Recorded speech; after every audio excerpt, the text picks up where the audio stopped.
Olá, seja muito bem-vindo a esse vídeo. Eu sou o Marco, sou coordenador de projetos aqui da Sobrare. Hoje estou com o professor George. Nós estamos gravando esse vídeo com um propósito muito importante aqui pra gente, que é criar um programa dentro aqui do nosso canal do YouTube, onde a gente vai responder as perguntas que a gente recebe por e-mail ou através das pesquisas que a gente promove com as pessoas que são associadas da Sobrare ou que acompanham o nosso trabalho. Bom, então, como funciona? A gente vai trazer sempre 4 perguntas que vocês mandam. Então, eu já te convido, se você quiser deixar sua pergunta aqui no comentário embaixo, se você estiver vendo esse vídeo pelo YouTube, que a gente vai provavelmente trazer a sua pergunta no próximo episódio ou no próximo vídeo que a gente vai gravar dessa série. Então hoje a gente trouxe aqui 4 perguntas que a gente já recebeu por e-mail e algumas que foram enviadas por pesquisa. Eu já vou fazer a primeira pergunta, acho que o professor George vai poder orientar melhor sobre ela, que é: quais são as razões pelas quais a resiliência aflora e por que ela aflora de maneira diferente em diferentes indivíduos? Bem, para responder a pergunta, é preciso fazer uma consideração na teoria, em primeiro lugar. Pensar resiliência, nós podemos pensá-la por meio de como é que se forma em uma pessoa a concepção sobre um certo assunto. E no caso nós estamos falando de resiliência. Se forma por meio de crenças básicas que nós estruturamos a partir da nossa primeira infância, lá dos 4, 5, 6 anos, e essas crenças se desenvolvem, elas amadurecem com a experiência de vida e vão formando o que inicialmente nós poderíamos chamar de visão de mundo ou visão de homem, a visão que a pessoa tem do ser humano, do homem, e também a visão de si próprio. Então nós teríamos aí, por meio dessas crenças que estruturam o nosso pensar, a visão de mundo, a visão de sociedade, que é de homem, e a visão de si mesmo.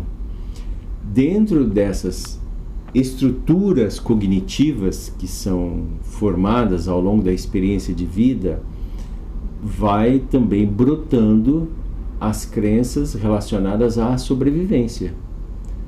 Sobrevivência no ambiente social, sobrevivência no ambiente emocional, psicológica, sobrevivência histórica. Mais tarde, quando chegar na idade de adolescente, adulto, vai desenvolver a sobrevivência profissional, por exemplo. E em algum momento vai surgir sobrevivência financeira, sobrevivência conjugal. Então, vamos dizer assim, essas diversas sobrevivências que são comuns a todos os seres humanos, elas se estruturam a partir dessas crenças matriciais, vamos dizer assim, que a gente vai construindo ao longo da vida, do tempo. Na teoria cognitiva, seriam as crenças básicas, nucleares que nós temos, que nos vão dar a noção de ser. Isso nós encontramos em várias outras teorias e é a mesma coisa, só estamos mudando os nomes aqui, seja junguiana, psicanalítica ou numa visão mais existencial, só estamos mudando os nomes.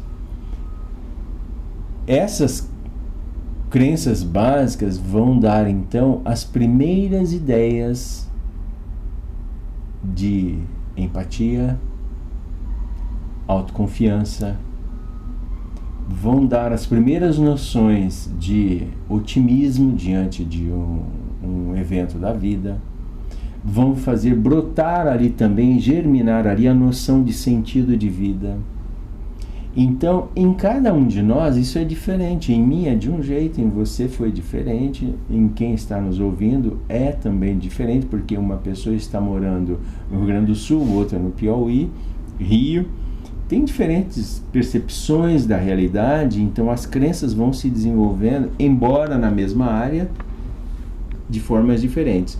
Vão dando, vamos dizer assim, Marco, uma resiliência individual de cada um. Uhum. Por isso, então, temos pessoas com diferentes percepções da resiliência, embora sempre das mesmas áreas, sempre da sobrevivência, da superação, mas com diferentes tonalidades. É como Sim. você olhar por uma floresta quando você está passando numa estrada, você olha para o lado e vê a mata. Tem diferentes matizes de verde. Você vai olhando e falando assim, olha, um verde claro, um verde escuro, um verde agora mais Mas é amarelo. mata. Mas é mata e é sempre verde. Uhum. Então, para responder, né, temos diferenças porque nós somos diferentes nas nossas crenças. Sim. Por isso a resiliência aflora de modo diferente. Em diferentes idades, em diferentes momentos da vida, e às vezes nós temos uma resiliência aos 20 e temos outra resiliência aos 30 e vamos ter outra resiliência aos 50. Uhum. Né? Então, depende da experiência de vida, do momento de vida, do contexto, mas sempre estaremos falando de verde e de mata. Legal. Muito bom. Então vamos para a próxima, para não perder muito tempo.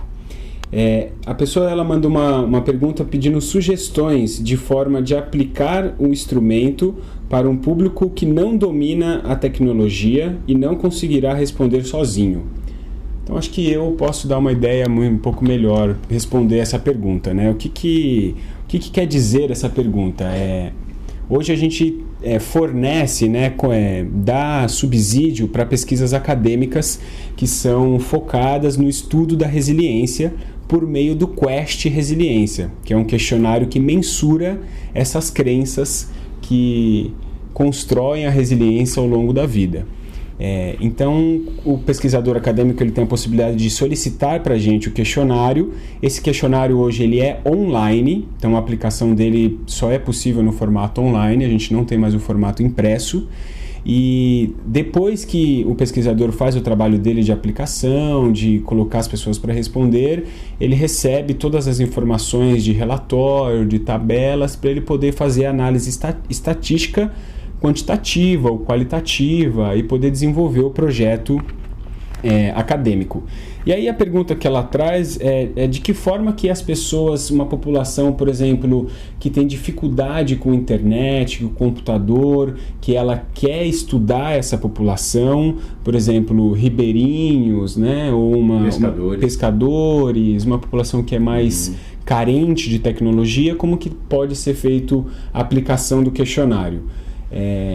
Algumas situações que a gente já passou aqui na Sobrare, que eu acho que é a mais indicada, é você acompanhar a pessoa que vai responder nesse processo de etapas do questionário. Então é sentar junto mesmo com a pessoa, ler com ela ali a pergunta que vai estar na tela do computador, ler para ela as alternativas que ela tem de resposta e você vai clicando ali na alternativa que é mais significativa para aquela pessoa.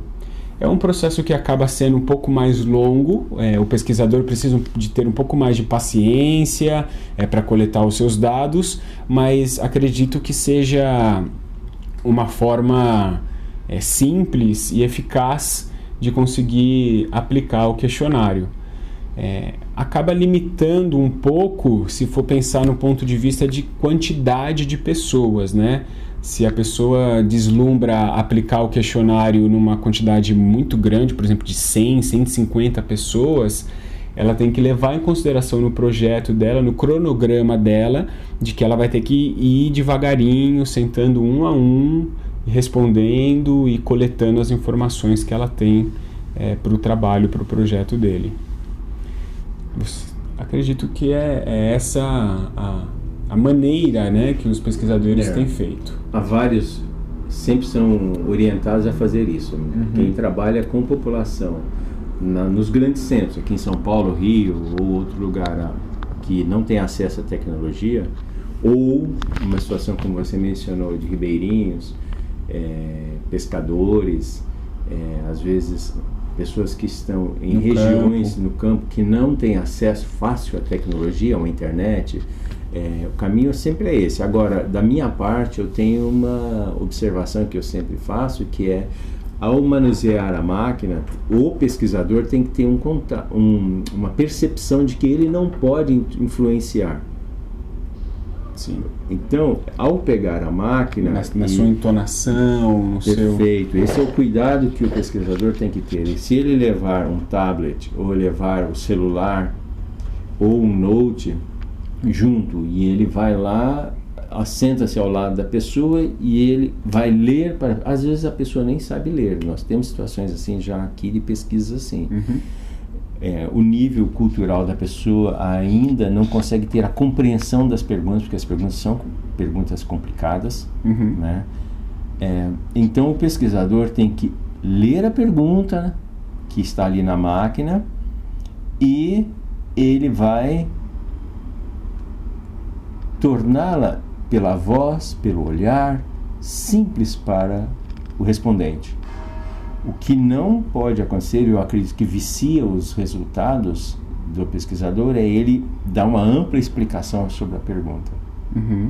Com certeza ele vai explicar a partir da ótica do contexto dele. E a resposta virá em cima do que ele falou e não do que está sendo compreendido pela pessoa. Sim. Ou do contexto da pessoa que está respondendo. É ser mais simples possível uhum. na leitura. Na leitura. Bom, vamos para a próxima. Essa aqui eu tenho o nome porque veio por e-mail, então foi a Maria Fernanda que mandou, e ela gostaria de saber, como pesquisadora de uma universidade, como ela pode ter acesso ao Quest Resiliência.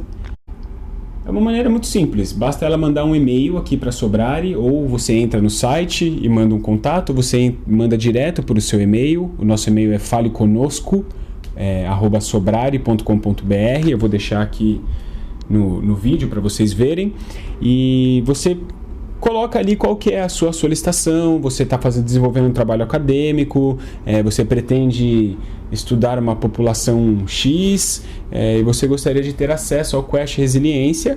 A Sobrari vai te responder pedindo algumas informações mais específicas sobre o seu projeto, e vai te mandar uma documentação que você precisa preencher junto com a sua universidade, junto com o seu orientador. Você manda essa documentação de volta para a Sobrari, a gente vai avaliar.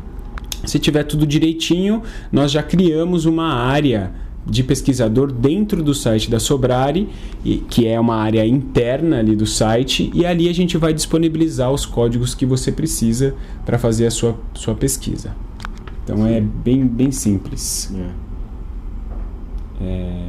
Então, para fechar, a gente tem a última pergunta, que é da Isabel Rigazzi, que está fazendo um doutorado com médicos.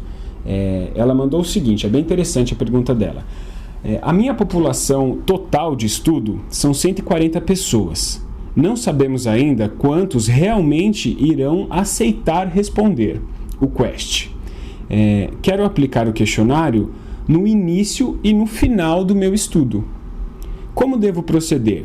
Peço a senha para 140 pessoas 2 vezes, ou peço 140 e vejo quantos irão de fato responder, e depois, na segunda fase, eu peço um número de questionário das pessoas, referente às pessoas que já responderam. Então acho que é até um pouco óbvia aí essa resposta, né? Para nós mas para eles é verdade. Então, se você tem uma população que você não tem total controle, né? Que nesse caso aqui são 140 pessoas, e que ela vai convidar para responder, mas ela não tem certeza se essas 140 pessoas vão aceitar participar. E vamos supor que 100 pessoas aceitem e façam o questionário nessa primeira etapa de coleta dela.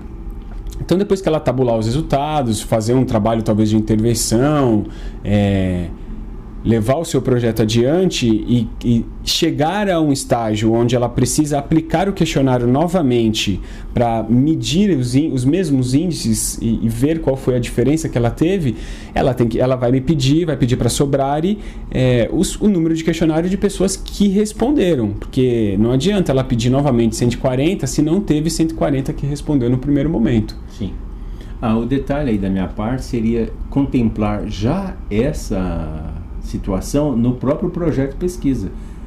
Mesmo antes de você mandar para o comitê de ética, você já explicita no seu projeto de pesquisa que haverá a coleta tempo 1 e na coleta tempo 1 a sua perspectiva é de 140.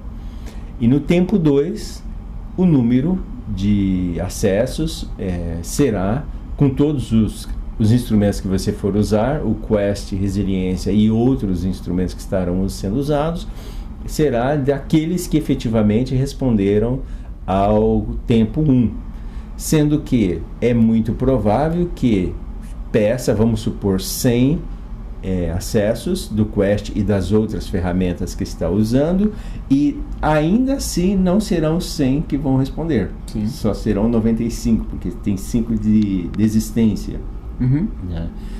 5 perdas. Não tem problema, está bem coerente. Ela vai fazer a solicitação do número que efetivamente ocorreu e, havendo perdas, não será usado. Não será usado. No tempo 2. Então, no próprio projeto, já descreva: tempo 1, ocorrerá esse cenário. Tempo 2, o cenário previsto é esse. Isso. E de algumas pesquisas tem até tempo 3. Não tem problema. Uhum. Faça a mesma previsão. Uhum. Perfeito. Bom, então hoje, para esse vídeo, a gente matou as 4 perguntas. Eu espero que você tenha gostado, que tenha ajudado o seu conhecimento sobre resiliência. Se você é um pesquisador acadêmico, se você pretende estudar sobre resiliência no seu TCC, no seu mestrado ou até mesmo no seu doutorado, manda um e-mail para a gente, vamos conversar sobre a possibilidade de trabalhar em conjunto nesse projeto. A gente tem uma surpresa, vamos dizer, né? Eu vou deixar um link aqui em cima para você poder clicar e baixar um vídeo que a gente gravou, onde o professor George dá indicações de 10 livros sobre resiliência, principalmente para pesquisadores que estão interessados em desenvolver e trabalhar sobre o tema da resiliência. Você quer deixar algum recado de despedida? Essa lista que eu comento é uma lista básica, inicial, mas se você precisar de outras referências, outras indicações, manda e-mail para cá e a gente te manda um número grande de indicações de livros, leituras para você, sem nenhuma dificuldade. A ideia é trabalharmos juntos. Exatamente. E para trabalharmos juntos, a gente vai pedir também que você deixe o seu comentário, a sua pergunta para o nosso próximo programa, ou seja, na quinta-feira que vem estamos de volta respondendo mais 4 perguntinhas. Então é muito importante que você participe também, deixando sua pergunta aqui abaixo.